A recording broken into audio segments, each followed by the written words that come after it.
and I hear the first officer call out, and then the first officer jumps on the radio and he screams, "Holy shit, it's the goat man!" And I mean, it just like everything went quiet, and I could hear the ringing in my ears, and I could feel my heart race, and so I hit my lights and I went flying up there. I've been told by some older people, elders, that you grab them and you hold them and you don't own them, but you hold them there until daylight. If you can hold them or pull them into the light, it destroys anything they have, any kind of power or anything they were trying to do to you. It'll destroy them. This guy was like bouncing, like, you know, like how you see people kind of getting ready to jig, you know how they kind of bounce? Yeah, he was like that way. He was just kind of bouncing, and he was just kind of going back and forth from one foot to the other. And he just kind of turned sideways, and he turned back over to the other way, and he took off. Holy shit, he jumped in Wanda. This is Lodge Tales. I'm your host, Rod Williamson, and thanks again for joining us on another episode. If you are Native American and you'd like to come on the show to share your strange and paranormal experiences, please consider emailing us at lodgetales@gmail.com.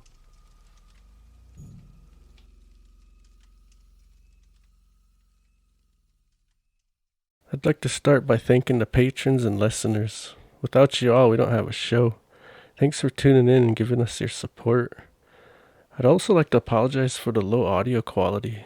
You know, this show is all self-produced, and well, I had to teach myself to use a mic, audio editing software, the recording equipment, and you know, I think I finally worked through the learning curve of it all. Hey, it's all part of the journey, right? So, my next guest is Joe Comes at Night. He's my brother-in-law and is also from the Blackfeet Indian Reservation. We talk about his experiences as a night security guard at some of the tourist areas on the reservation. Actually, it's in Glacier Park. But we go on to talk about Bigfoot, strange green lights, ghost lights, 7 Mile Lane, and a talking cat. Well, thanks again for tuning in. Let's get to it. The next guest on our show, Lodge Tales, here is a guy named Joe Can. He's actually my brother-in-law, and he resides in Hart Butte, Montana as well. Joe Can was kind of privy to a lot of things most people ain't. I guess I'd say it like that. Just by the mere fact that he's been out in those woods so much. And Joe, if you don't mind, go ahead and kind of lead us into what your, tell us a little bit about yourself, maybe, and then go into what your stories are. All right, yeah. Well, like like Rod said, kind of hang out in the sticks quite a bit, and I've seen and heard, some weird things, I guess you could say. There's one story I got is this happened not too long ago. I was out getting wood in a place called Blacktail, kind of down by, it's called Tail Feather Coulee.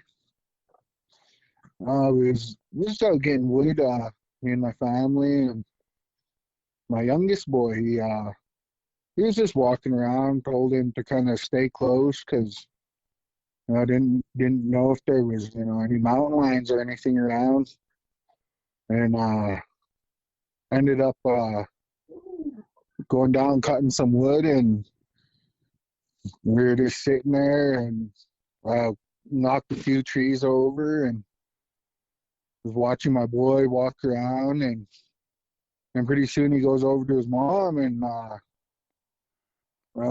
noticed that he was showing him something, but I just go back to cutting wood and everything, and yeah, I get done sawing up a few more logs, and I turn around, and both of them were standing behind me, and they tell me I need to come look at something, and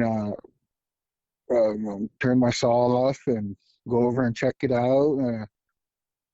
we got these little, I don't know if they're like moles or shrews or whatever, but they push dirt up. And here there was a perfect little, maybe 8-10 inch long barefoot track, and right in that dirt there. How far down that is, I said, I wouldn't think anybody would be out here walking around barefooted or anything. So next thing I had, first thing I said was Bigfoot, baby Bigfoot. So there's all that sign everywhere. I remember going out there with you guys that time. Remember when we got stuck? But Yeah, and we you seen all seen that that sign. tree that was like turned upside down or something? Yeah, it was weird. Remember there was other trees like kind of woven into it. Like there's no way the wind can do that. Yeah, well, speaking of that too, this was just happened this hunting season. Big, I'd say probably about 6 inch round pine tree was stuck, a little bit taller than the other pine trees that were stuck in, but the top was like broken off of it, and it was kind of facing kind of like I'd say maybe a southeasterly like direction. And I mean, first thing I thought that was pretty weird myself, because it kind of looked woven into like those smaller trees were like kind of like it was like stuck in them, and then those smaller trees were like twisted around it so it would stay there. Remember that time? Same thing in that same area when we was up there. That's when you first told me that story. You seen something come out of that tree line. Yeah, and that was back in a place called Pete Eagles. It was kind of behind there. I was up on that highest bench, and I was just glassing around hunting, and all of a sudden I see deer kind of come out that bottom there, run across that opening, and it stops. And it's looking around, and next thing it just takes off. There's this big thing that's like comes out of that tree line just exactly where it came from. And I'm sitting there like, it can't be no bear, because I know bears can't run, as fast as a deer on their back, hind legs. I caught that deer, and I don't know, like it just like folded it in half and then threw it over its shoulders. I mean, it kind of tripped me out a little bit, because I was sitting there looking, and I'm sitting there like, am I really seeing what I just saw? So take a shot just to be like, scared away, because I knew, my rifle wouldn't even come close to how far away it was. But the next thing, it just kind of like looks around and gives this like ignorant, like guttural, like holler, like I don't know, I wouldn't even be able to describe the sound really, but it was just like a roar almost. Like a lion roar or something?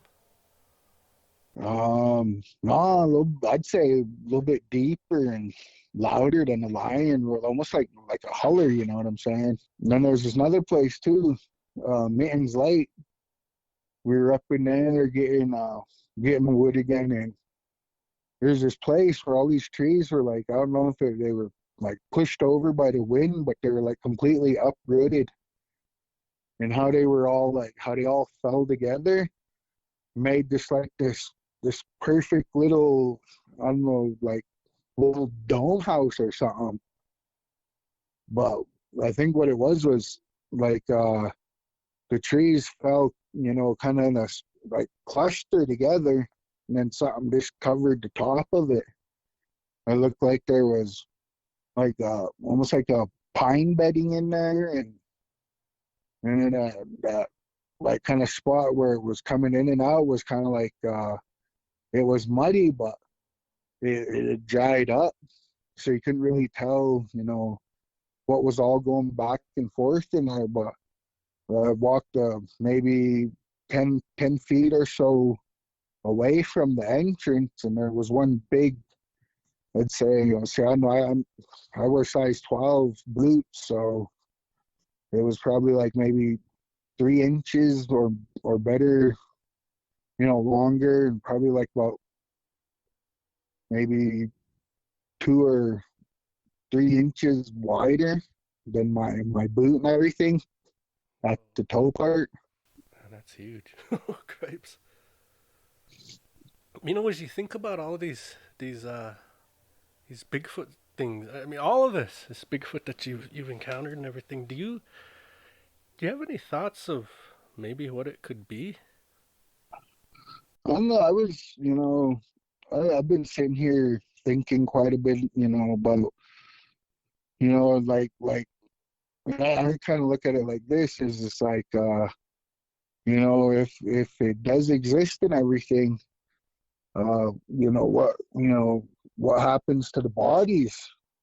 Do they bury them, or you know what happens to them? And the way I look at it is, I think it's like a spirit, Mm, almost kind of almost like something like a shapeshifter or something. yeah. Is you see it, and then all of a sudden it just disappears, and or there's tracks out there and everything, but you just can't track them down. Have you ever tried to follow where those tracks led to, or where they end? Well, there's been a few places where we've tracked them, but then they only go so far, and you run out of kind of run out of sign of the track and everything. It kind of goes into like a couple of places like where a lot of cows went through, Oh, I see. like cow traffic. So they like kind of hide their tracks or something. Jesus, there's that Sasquatch Chronicles Strange Familiars podcast too. There's some really good stories about Bigfoot in there, and a lot of them say uh, people have followed, tracked them right to the end, and it could be a flat area, no trees around, no nothing, but the tracks just stop. Yeah, There's no way they can explain it. You go to that one spot and you do all those little things where you just kind of make a circle go out. I imagine they do something like that, looking for the which way it went. It yeah, could have jumped or something, but they never find anything. It's like they just end. yeah. Like they just stops, and they just like disappeared or something. Yeah, I don't, man. I think and personally myself, for one, we don't know what the heck it is. Yeah, But I've always thought it was, because, well, if something is physical, like looking at you, it's right there, and you can like touch it and all these other things, and people, there's stuff. There's a story. What's the Bill Osterman story? I don't remember. It's an old one where the guy got picked up in his sleeping bag and brought basically to one of their camps. But I think, honestly, I think these these are just people, an old people though. But like how I've explained this before. I don't even know I'm trying to do it again, but I think they have medicine, and I think they're a race, just a really old race, because we owe.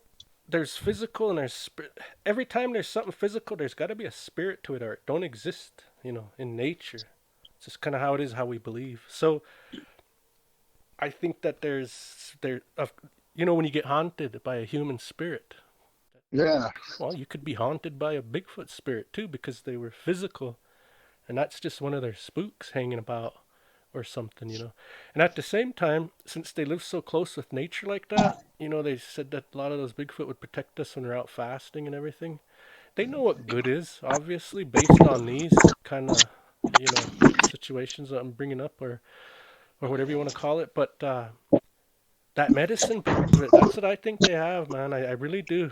How yeah, yeah, else do you explain it? That's the only way to explain what they do is they got medicine. There's yeah, no other way, because there's even those times where they turn themselves into that predator look, where you yeah, can't see them. They do. There's, I think it's what is it? I don't know, a tribe in Washington maybe, but they have a name for that black Bigfoot, and it translates to forget. I guess it even has an ability to hypnotize you if you did see it, so Oh, you don't remember it. There are all kinds of strange things like that surrounding that group. Yeah, yeah. Oh, yeah. That's kind of, on the same lines I was thinking is, they got to have some type of spiritual powers or something to just be there one minute and then the next minute be gone, or you Hmm. know. That's just the way of traveling. People will say, they'll use different words like dimensions, you know, extra dimensional beings or so. Well, that's really what the spirit world. Yeah, That's what that is another dimension if you want to think of it like that. But it's not how we say it. Another dimension. But really, that's what those old Indians when they there's stories of those old Indians when they would shapeshift and basically turn spirit and travel and then come back. You know. yeah, So I mean, if our people can did stuff like that back then, I mean, imagine there's still some of them here and there that still do stuff like that. But I mean, if we had it, they probably had it. You know. And the other thing is the Bigfoot here in Montana, they ain't that aggressive. It doesn't seem like that. All the stories that come out of Alaska, I don't know if you know it or not, but boy, there's some aggressive ones up there. yeah. I've heard a few. I've even seen this like documentary of like how aggressive they can be, and what they do and everything up there. I was just like, for how I imagine they are in Washington. You don't hear as much stuff as what they say about them in Alaska and everything. And from what I've seen of them around here, and it doesn't seem like they're too like aggressive, or like how would you want to put it?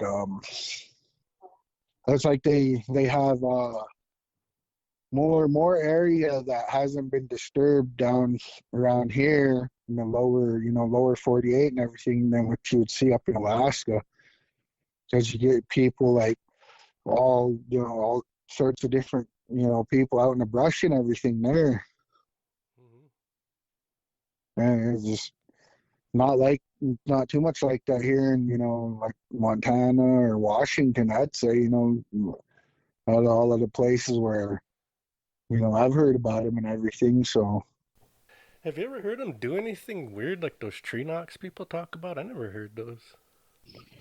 I'm not when I was working security in St. Mary's, I was just sitting there. It was about 3, 4 o'clock in the morning, and I could hear this like, I don't know.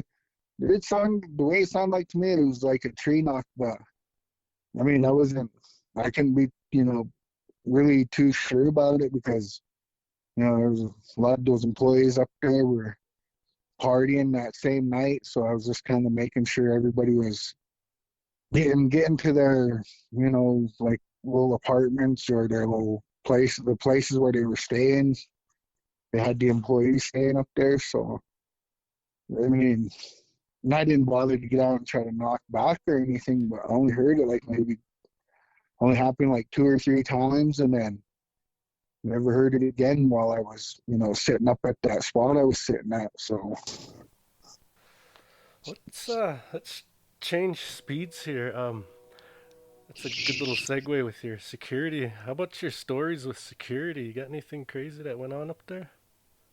well, I mean, it's the only time I really had any crazy stuff happen was when COVID hit, and there was, nobody staying at the hotel or anything, and still had to do security and do walkthroughs to make sure nobody was up there messing around. But like hearing doors shut when there wasn't nobody around, like between 2 and 5 in the morning, um, hearing like people walking around on the floor above you and this kind of stuff like that, and taking pictures and stuff showing up in them when like nobody's around. So that's about the only real like stuff that's happened to me. Like that one night I was walking through, it was probably, I don't know, 2:30, 3 o'clock, and I just did my rounds of the main part, the main lobby. And I was going up, doing the second floor in the annex, and I heard this door shut. And up in the annex part, it's all wood flooring, so like, it sounded like somebody with like either like dress shoes or cowboy boots walking up there. And I said, I don't know how the hell there could be anybody up there when just that main floor was the only one that had lights on, and just the security lights were running down the halls of all of the rest of the hotel because all the lights were turned off. So when I got up to that second floor, there's nobody there, and I'm sitting there like, I'm, I couldn't explain it myself. So Just up there and walking. then so well, this happened after COVID when everything kind of getting back to normal. There's this place called the Golf House, and it's kind of over there. It's a little like basically a little house on the golf course that people can rent out.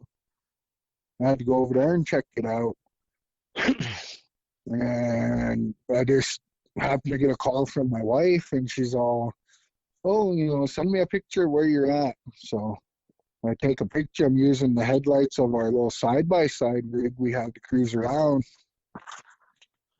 Take a picture of that golf house, and here she sends me a picture back with like a little deal cropped on the side there. And I asked her, I was like, "Well, what is that?" She's like, "Enlarge it." There's a woman standing there in like kind of like an old timey, when those big bustle, how you have them old dresses that have the like wire under them or whatever to Yeah. make them look poofier. Yeah, it's something like that. And you could just kind of see her silhouette in those trees. And I'm sitting there like that. I was like, yeah, I didn't even see that. Do you still have that picture? Yeah, I'm pretty sure I still got that picture. If I don't, I think Ash does. You should send it. I'll put it on there so people can see it.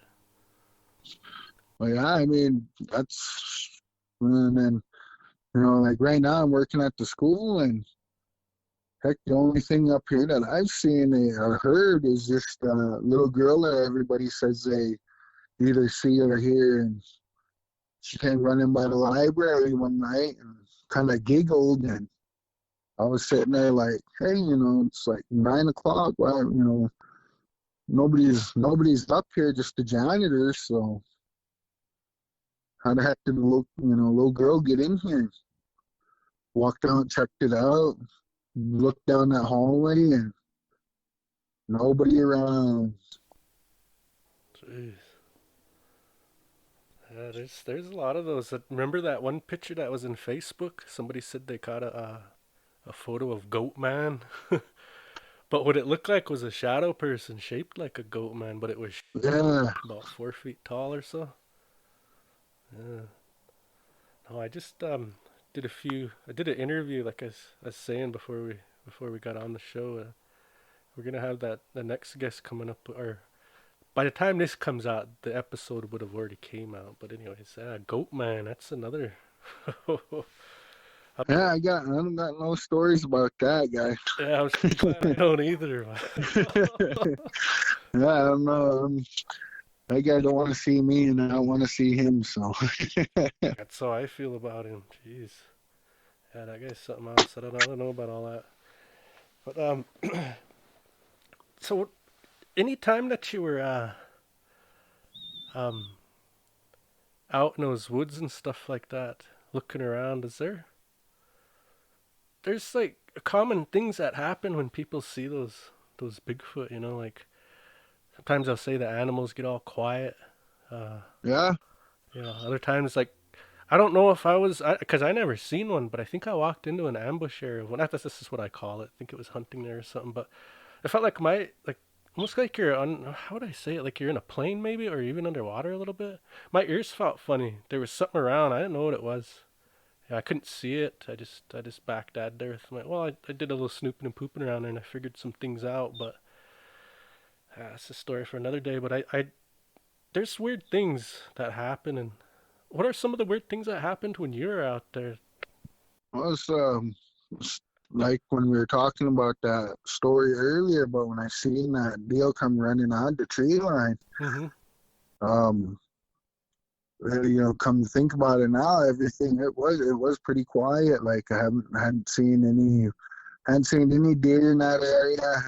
Hadn't seen like or heard like any like how those grouse will go flying up. Hadn't seen any of them. Hadn't heard any chipmunks or anything. And it was still early in the season where it wasn't too cold yet. So like you'd kind of still hear those chipmunks out and about when you'd walk through the trees. But yeah, I mean, I'd say for like maybe like I don't know, about a half hour before I might as well say what it, Bigfoot. Uh, yeah, it was pretty quiet. Like you could hear, as they'd say, you could hear a pin drop. Mm-hmm. Then another story too is we were out hunting and I've been out in the trees for a while and everything, and my wife she came out with me that day, and we were out and about, and she just told me, I should have told you this a long time ago, but I'm on my monthly, and I was sitting there like, oh man, well, let's just head back to the truck. I've probably had a lot of animals watch me and stuff in the trees, but this just the feeling that we had walking back to the truck. I've never felt like that before in the trees. Where I was just like just had that feeling where there was just something on the other side of the trees in that opening we were in that it was watching us, but we couldn't see it. And it felt like that the whole way back to the truck. I mean, we were probably like maybe maybe a little over a mile away from the truck, and it was just like it kind of started when I first just maybe probably about 10 minutes before she told me, I could just feel like an uneasy feeling in the trees. It's like I can't describe the feeling or anything, but I mean it's just like something wanted to do us harm or something.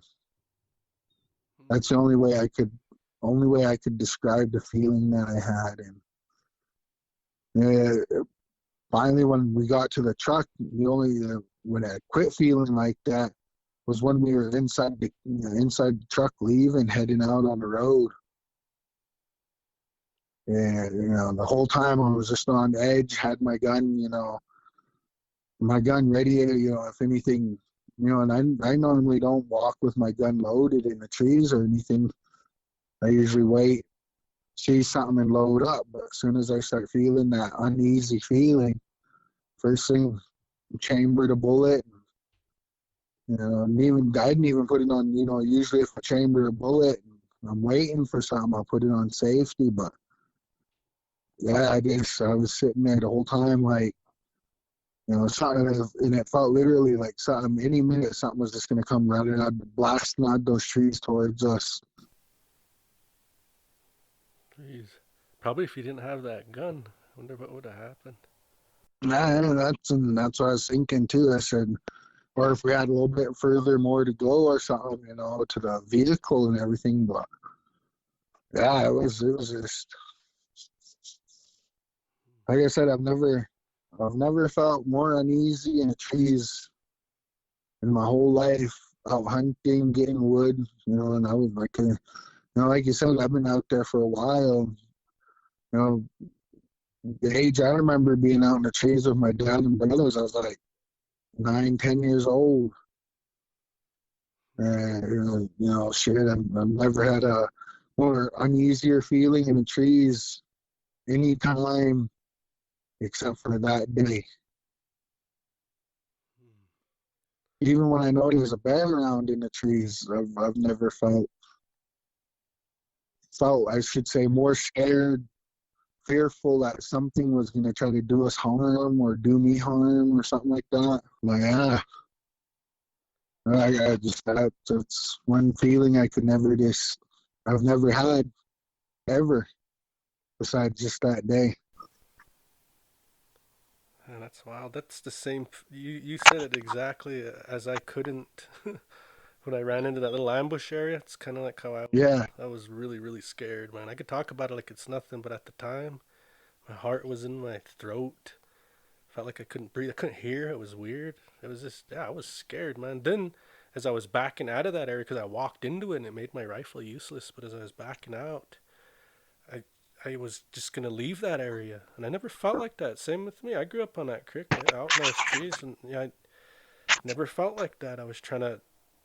Then I was gonna back out, and I remembered, my little cousin and my little nephew up at that house, my uncle's house, and we stayed at the house next to him. Well, anyways, I, I had to go back. I just had to stay there and clear that or try because there was a threat in my backyard, man. It was just right down in the bottom, and I had to clear that little area. I tried. I mean, to make a long story short, I tried clearing that area out, and it led into this. It had a weird trail you couldn't see. You had to stumble onto this trail. But anyways, it led circular into this like really dark area. But I couldn't go in that area. That's what you're talking about. I just couldn't do it. Yeah. I couldn't do it, man. I just had to get. So I knew that the area was clear except for that spot that led further back past this little ambush area. There, I don't know what else to say, but that's exactly what happened to me. I was so scared. I didn't. I almost I almost panicked because I didn't know what to do. Like it was so strange. I didn't.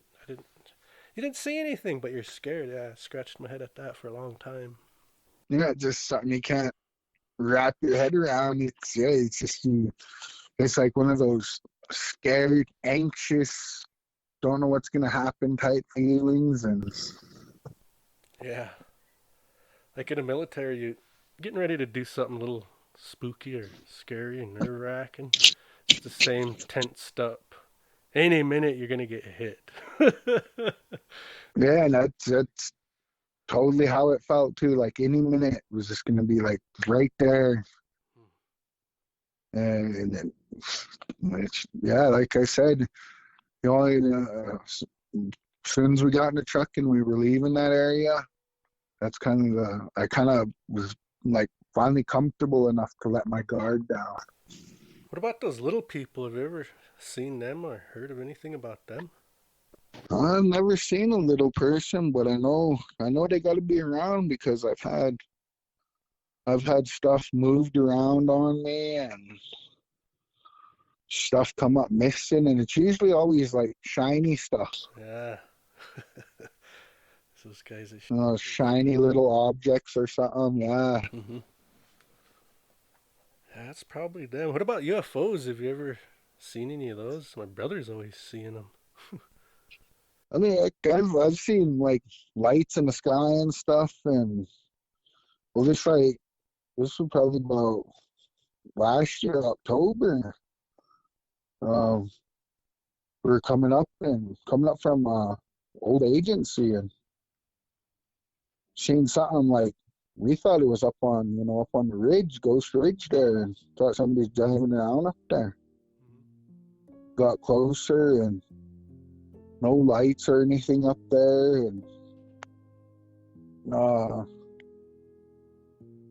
little bit further got past and a little bit closer to home there and everything, and coming off that Duckhead Hill, and I was just sitting there like, oh look, somebody's driving over the ridge there,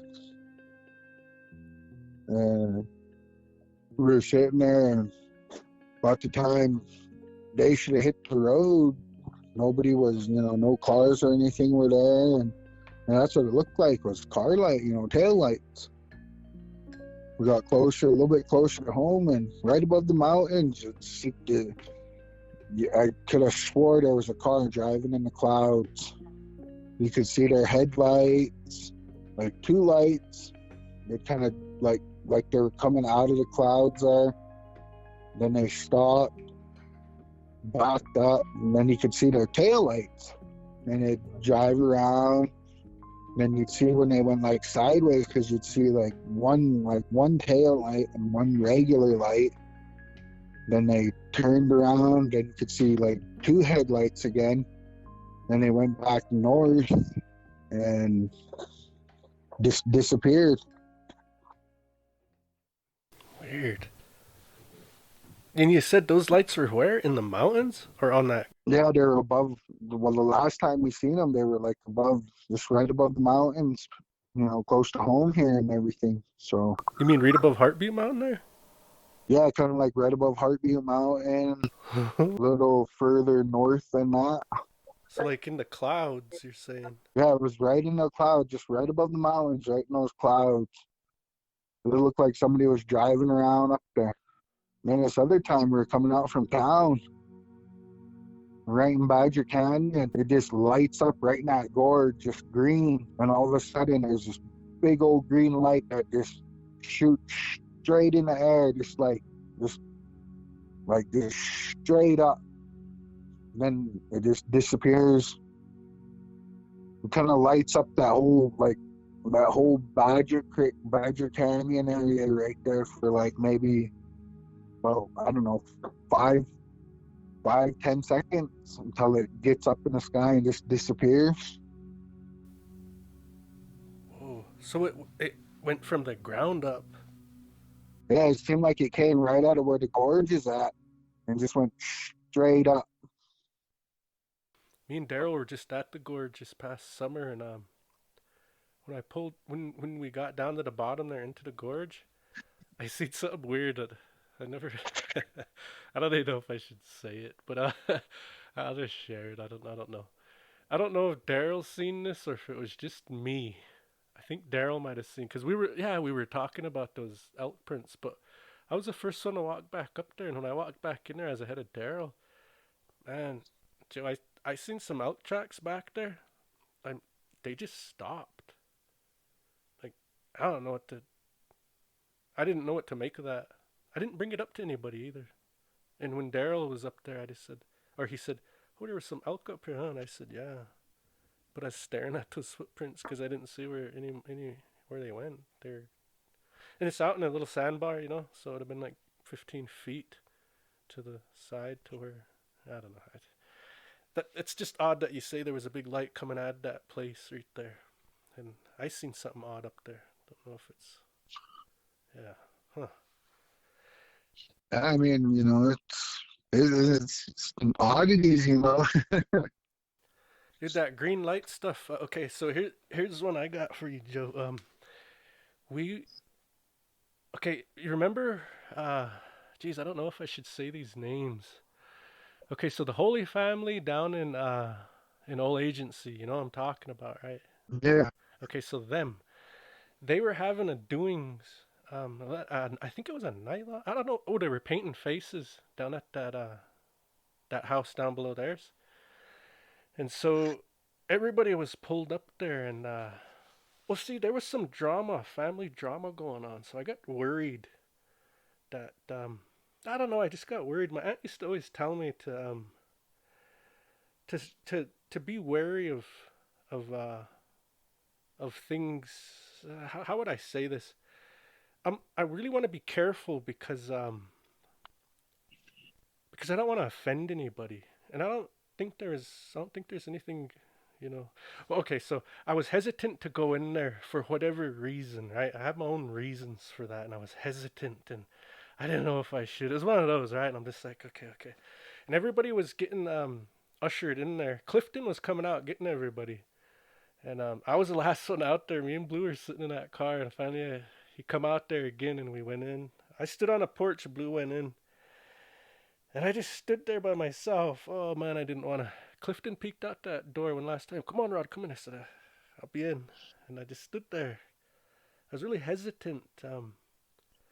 Anyways, just then the whole sky lit up, and it was green, like how you're talking about. But only thing is, Yeah. it stayed lit up for about 5 seconds, 5, 6 seconds. Because as I was standing on that porch, it really weirded me out too. Because I was looking around and I couldn't see where there was the source of light coming from. Like, you seen a source shoot straight up? I didn't.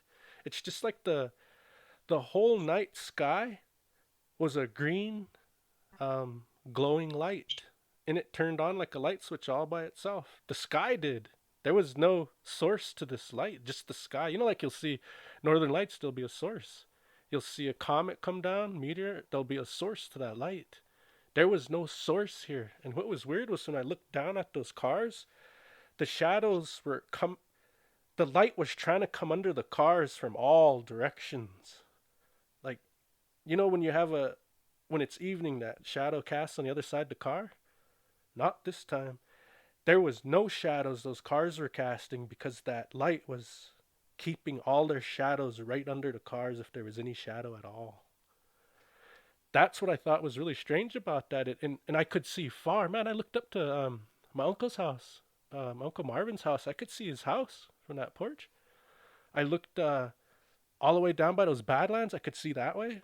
And then I looked where you're going to, like Great Falls, and I could see all them hills. Man, I even looked up at that Tina Williams house up there, and I seen it. I mean, and then it just shuts off. And what do I say to myself? I'm like, okay, I get the, I get the hint. I'll go in. It's gonna be okay. So I went in, yeah, and I've searched the internet for light phenomena like that. I've never heard anything about it. If there's any other Blackfeet out there, if you've ever had any sort of spiritual hesitancy and something showed you that was okay, I mean, come on the show. I mean, I had that happen to me once, and it was odd. To this day, I don't know what to make of it. I can't explain it because I didn't see a light source. I have no idea what that was. When you think about it logically, spiritually, I know exactly what that was. So yeah, it's kind of an odd thing that you say about that it really makes me think. Yeah, when lights, those green lights, I don't know why, but they make me think about what is it? How? Yeah. Yeah, for real. I mean, and like it's just like how you said, it's like somebody just turned on the light switch. That whole gorge, like up in where they ride back at, up on that part, even down towards, that where that bridge crosses Badger Creek and everything, Upper Badger there, it just like lit up, just green. And we were sitting there like, whoa, like what is that? And all of a sudden, just like that light just shoots just a ball. I'd say probably maybe, I don't know, maybe about the size of, I don't, I wouldn't even know.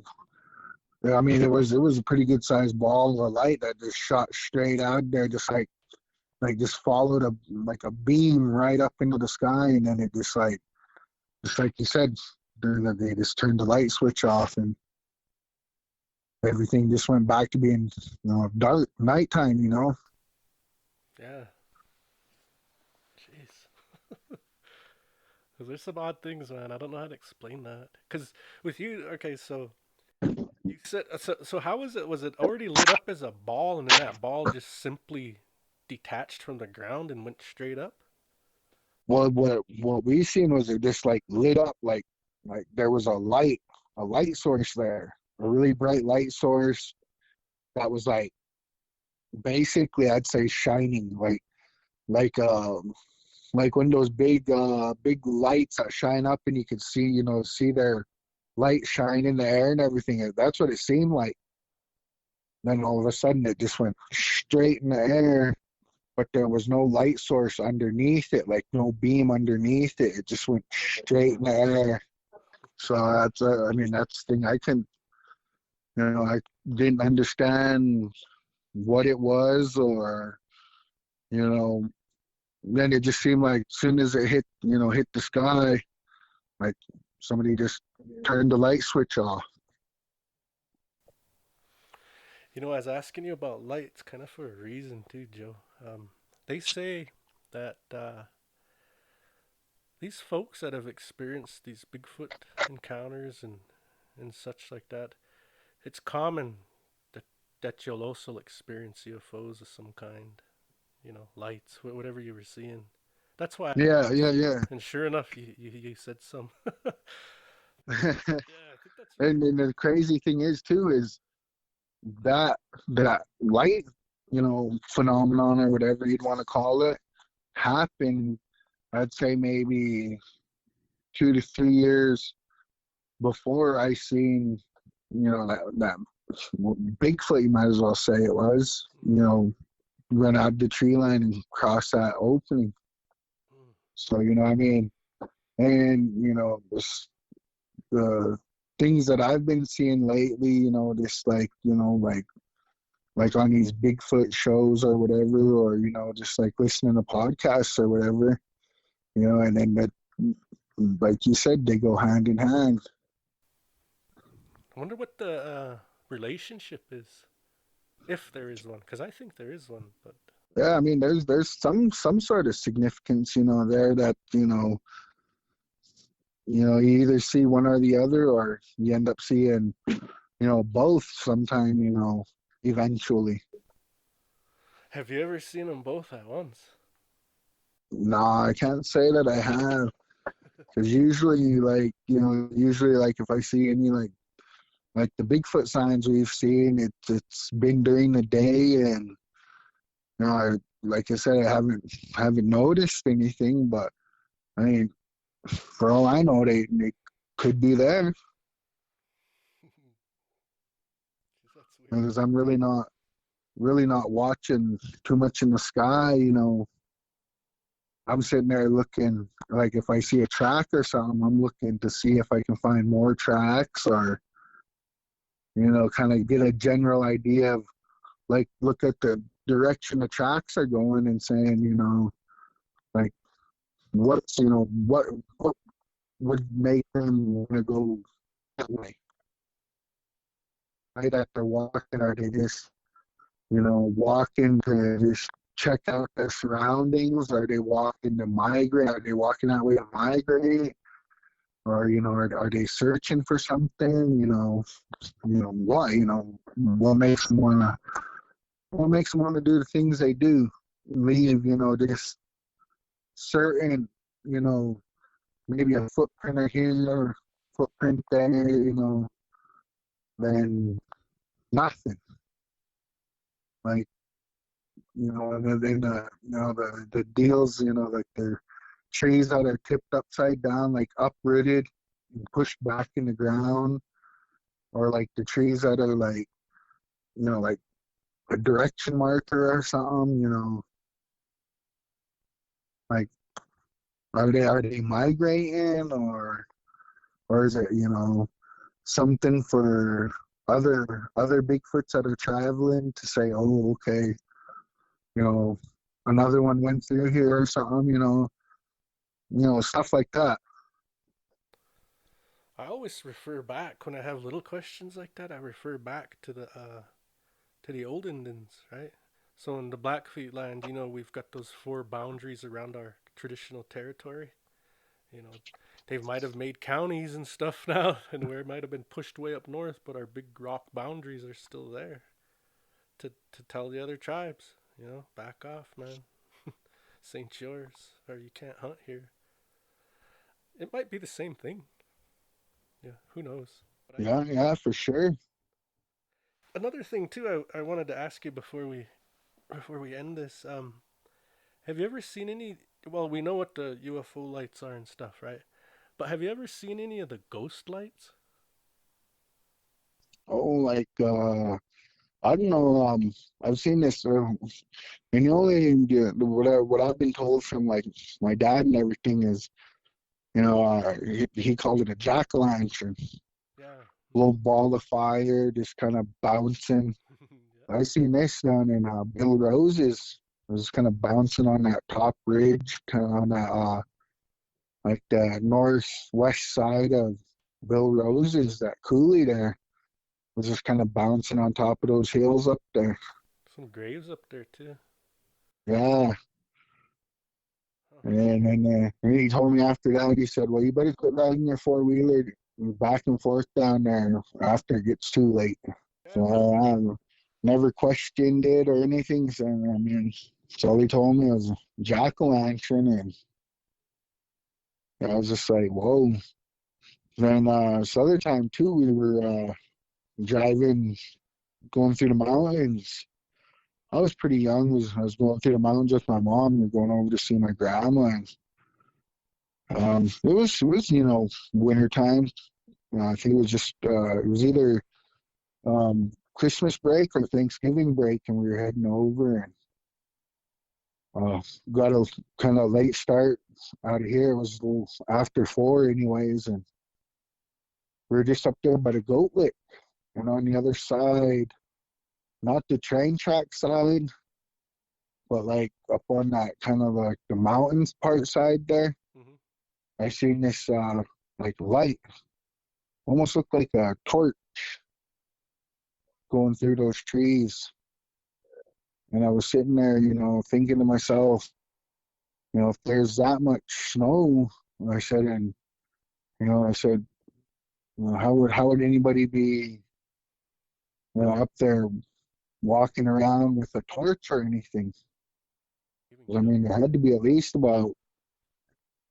there was about, I want to say 4 or 5 feet of snow on the side, with the snow plows and everything were pushing up. So I was figuring there had to be at least maybe 6 or 8 feet of snow, further back, closer to the mountains and everything. So a lot of snow for somebody to be going through with a torch. For all I know, it could have been another jack-o'-lantern, I don't know. Yeah, that's when I was a kid at boarding school, Snooze Rivas, God rest his soul. He used to take us to the river and he'd make us some cowboy coffee, just in the coffee can itself, and use some of the the coffee, and you just boil it up in that can that it came in. Yeah, he was making us that, and he was telling us stories, and he was pointing up on that hill right behind him, across that river, Cut Bank Creek, and he was pointing up on that cut bank right there, and I was looking up there, and it's the first time he says, boys, he says, maybe in your life, you guys will, you guys will experience this. There's a thing called ghost lights. Oh, he's really sitting at that fire, just hanging on to every word he said. And he said the same thing. He said, when I seen them as a boy, he said they bounce and they look like they're like fire. He says you'll see them bouncing around like that. He called them ghost lights. That's why I call them that. It's because it's the first time I ever heard that. And they're into med. Yeah, they're into med too. They're at Black Butte. I've heard of them in Black Butte. Um, I imagine they're all over the place. Yeah, and that's about the only 2 times I've ever seen them too, that I can recall. So There's another road that I find kind of freaky. It's that East Glacier Cut Across Road. Have you ever drove that at night? yeah, a few times, yeah. Next time you do it, try this. Open your windows if it ain't too cold and drive that road. We stopped coming out of East Glacier. We were just leaving the bar when I used to drink, and we had to use a bathroom right there. Man, in those trees, all that quaking aspen that's up there. Where we stopped a little further, it'd be to the south on that road, south in the trees. Man, Yeah. there's nothing but eagle bone whistles going off in there. They're like 10, 12 of them. Just, yeah, all pitch black at night. Nobody should be back there blowing those. There are 10, 12 of them. They just kept blowing. Nah, I ran and jumped back in. Oh, cripes. My sister had to go. And I, God, I didn't want her to go out. But I was already jumping in, and she already jumped out, and I couldn't say, hey, stop. She was already gone, already walking back past my door. And she come running back in that truck the same way. Just go, go, go, go, telling that driver to go. And she did that. I start laughing. What happened, Jazz? You know what happened. You should have told me. Or something like that. I don't remember how it went. It was something like that. Because we both seen it. And, I could be wrong how I told that. My sister could correct me if she wants. But I remember it being like that. Anyways, hearing those whistles go off, that yeah, it really scared me. So I was wondering, did you ever hear anything? Did you ever experience anything on that road? No, I can't.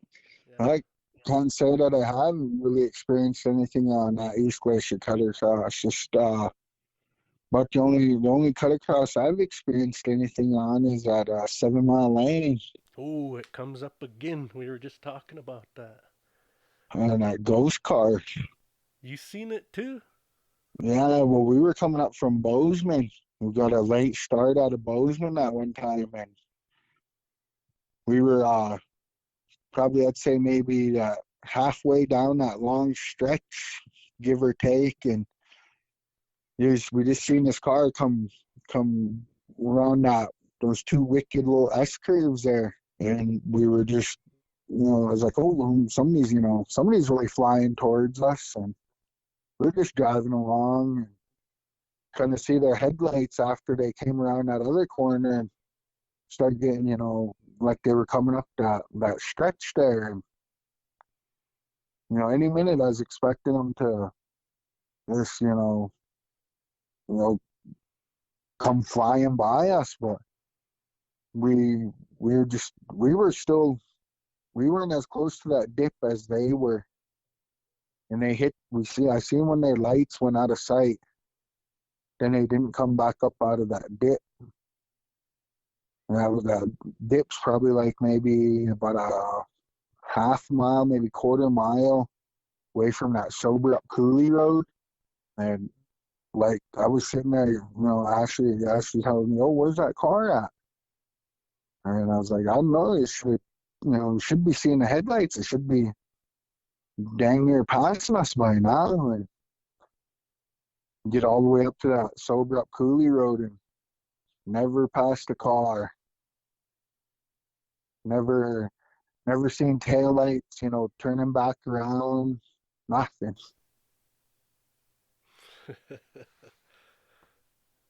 I heard another story about that. It's not, not anything that happened to us or me or anything, but I've heard another story about that road about couple guys picking up a hitchhiker, a woman walking on that road, and they one of the guys jumped in the back and let her sit up front, and they're driving along and talking to her and everything, and the driver asks her, where she's going, and she says, oh, just right up to the bridge. My stop's right there to the left of that bridge there. And, they get up there, and mind you, the gate that's, that she said her turnoff is like chain shut, like one big log chain after the other wrapped around it, and then it's locked. Okay, so somehow they get in there and they bring her up to the log cabin up there. Anyways, I guess they pass out and wake up the next morning, and all their beer's gone out that they got in the coolers gone out of their truck, their car.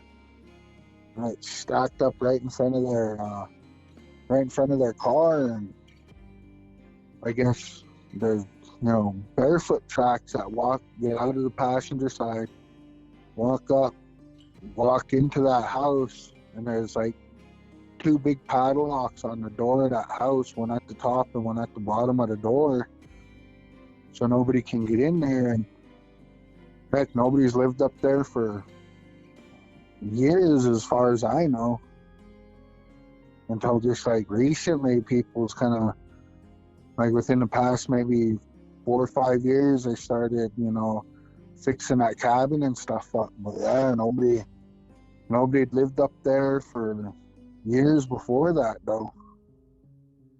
They tried leaving and car wouldn't start.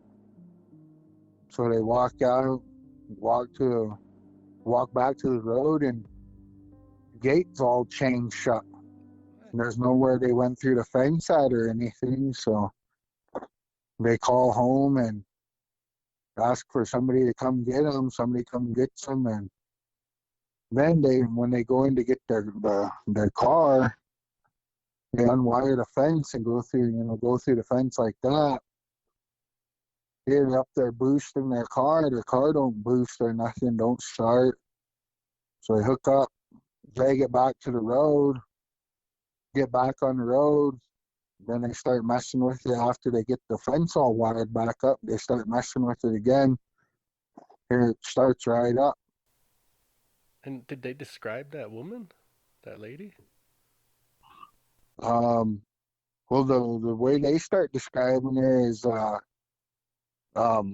the people that they went up in the house that they called from. They're saying, oh, that sounds like people's daughter that used to live up at that at the cabin there. And they said, oh, she died like years before that happened. This happened like maybe early 90s, something like that. So she was already passed on. So Wow.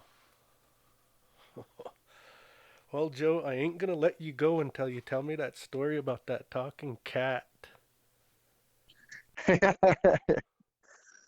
oh yeah, that's another one that's not one of my stories. That's one of my brother's stories there. And Yeah, but he used to stay out there by Cutbank Creek, and their neighbor across the road. And I don't know if this is my brother. He liked to BS a lot, but it might be one of his BS stories, or it might be true. But yeah, anyways, their neighbor was saying that their cat was kind of really acting funny there for a bit, and one day they actually her husband left for work, and she acted like she went to town to go to the store or something. Went out and she shut the door and everything, and she went to their back door and snuck in through the back door and was kind of just sitting there watching. Through, I don't know where she was watching, if she hid in a closet or something, but she just said her cat stood up on its hind legs, started walking around like a person, and was in her house talking and everything. And she told her husband about it, and after they got back home that night, told her husband about it. He didn't believe her, so she did that for a couple times after that. Then she finally told her husband, she's like, instead of going to work, just we'll both leave at the same time, and we'll sneak back into this house and we'll watch that cat. And sure enough, it kind of walks around, just doing its normal cat stuff, jumping on the counters and whatever when nobody's around. And here, next thing, it just stands up on its hind legs, starts walking around, talking, like carrying on a conversation or something with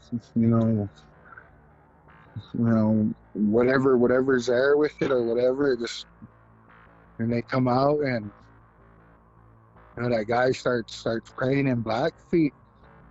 That cat just starts like getting mad, hissing at him, cussing at him.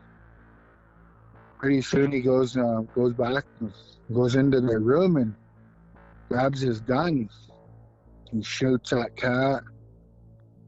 Cat's still sitting there cussing at him and hissing around and stuff. Puts another bullet in it. Finally kills it. And Pretty much the end of the story, I guess. That's how it was told to me. And Wow. Where did they find the cat? I guess they had the cat for a few years. I guess they got it from when it was a kitten. So I mean, I don't know if it was like that or maybe somehow it got possessed. How people say it is out on Cutbank Creek and everything. Some weird stuff goes on out there. What did you hear about out there? That was weird. That's about the only thing I heard about out there, except for like Goatman and stuff. But Yeah. it's That one's scary. That goat man really freaks me out, man. Cripes. Yeah, I would not want to see that thing. I'd rather yeah. I'd rather have Bigfoot pick me up by the ankle, sniff my butt, throw me down, and see that that goat man. They say there's a dog man out there too. I wouldn't want to see that thing. Yeah, I've heard about that. I've heard, or well, I got another story, and this actually did happen to me. I was going to work up in St. Mary's. This was during that COVID time when Browning was shutting down at 10 o'clock, and there couldn't be nobody driving around. I had curfew and everything, and this old guy sitting at that seaway out there. I didn't notice him when I pulled up, and I was standing in line waiting, to pay for my stuff and pay for my gas and everything to head to work. He was sitting out on those cement things they got out by those gas pumps. He goes, I go walking up to him. He says, "Oh, are you heading out towards Houseman Hill Way, Cutbank Creek Way?" I said, "Yeah." He said, "Well, could you do me a favor and give me a ride out there? I just want to go home." And I was like, "Yeah, no problem, sure." And I was thinking maybe he was, going to get off at one of those houses kind of out by Bear Pond and everything. So I kind of slowed down through there, and he's like, "Oh, no, I'm a little further up." Well, all right. Cross that bridge there at Cutbank Creek and get up on that other top of that little, like that bottom there. He said, "Oh, there's a couple more turnoffs to the right." He said, "I'll get off at that second turnoff." Oh, all right. Go a little ways out past that creek, and he said, "Oh yeah, here's my turnoff right here." There ain't no houses or nothing in sight, and I'm sitting there like, "Oh, are you sure this is your turnoff?" He said, "Yeah, my house is just right down there." All right. Well, I told him, "You have a good night." He said, "Well, yeah, you too." He said, "And watch out for those cows. They're always on that road up there." And all right, yeah, thanks for the warning and everything, and you have a good night. He jumps out, shuts my door, and goes walking over to that gate, opens that gate, starts walking down the road there, and I'm sitting there like, I don't even see a house light, and I'm like, huh, nowhere, a yard light or anything. I wonder where this guy's going. So I pull out, head out, and get right up to Duck Lake, and I just see these four-way flashers pull up on them, and here they hit big old black cow. I'm sitting there, ask them if they're okay, if they got a hold of anybody, and they tell me yeah, and I'm sitting there thinking about the rest of my trip to St. Mary's. I'm sitting there thinking like, oh, I know there's always cows on this road. I said, but out of all the times I've drove, I've only seen, maybe 2 or 3 cows, and I said, it's really weird. I said, for that guy just to get off at that turnoff, no house lights or anything around, no yard light around, that I could see within, walking distance. Come back through there the next morning, going back home, and There's like no house, you know, even remotely close to where he jumped off at. And I mean, this guy seemed like he was probably like maybe late 60s, early 70s, mid 70s. He was kind of an older gentleman, and I was sitting there like, you know, that's something that just bothered me that whole summer. Because they look real. You don't Yeah. know. You don't know they're not. That's just, I've always said that. I'm like, man, just think of how many spooks people see when they're like drunk, say blacked out drunk, that they don't even remember. Or they're just sitting there drinking with them, thinking they're people. Yeah, I mean, it's crazy. Well, Joe, thanks for all your stories. I think we should end there. That's a really good chunk of stories, and I'm glad you came on to tell them. Yeah, thanks for having me. Yeah, heck, if there's any more that you think of, don't hesitate to get a hold of me again. All right, will do. All right, always see you, Joe. Yeah, take it easy. Well, folks, that was Joe Comes That Night. He's got a lot of good stories, too. We are going with our next guest on the next episode is going to be Jenny Manyhides. We talk a lot about Chemawa Indian School and the spirits and spooks that go on up there. And, well, we talk about a lot of other things, too. Red Blanket Bridge on the res, and there's a few other things that we go on with. But, yeah, stay tuned for hers. She's going to have a lot of good stories coming out. And, there's a lot of Blackfeet artists out there. And they sell paintings, beadwork, all of these things like that, all this artwork and, unique items made by our tribal members. And I want to send this message directly to all the artists out there. Native, I don't care where you're from. If you want to get your work promoted through our show, it's not going to cost you anything. I'll just give you a mention, but I need to know where to direct all the traffic to your site or to your Facebook page, however you go about doing business. I'd love to push a lot of our audience your way. Because there's a lot of times I look at your guys' artwork. I haven't gotten any of their permissions to use their names, but here's this one kid on Facebook. He does these amazing paintings. And I mean, he sells them at a reasonable price. And I really think he's got a gift. I mean, and there's many like him. There's another one of my friends, she does a lot of beadwork. My sister-in-laws, they do a lot of beadwork, and so does my wife. They make a lot of crafts and things like that. So all you guys out there that are artists and you have this stuff that you'd like to sell, get in contact with me. We'll figure out how to push more traffic your way. I can put a link in the show notes, stuff like that. So just let me know. All right. Thanks, everybody. Until next time. See you.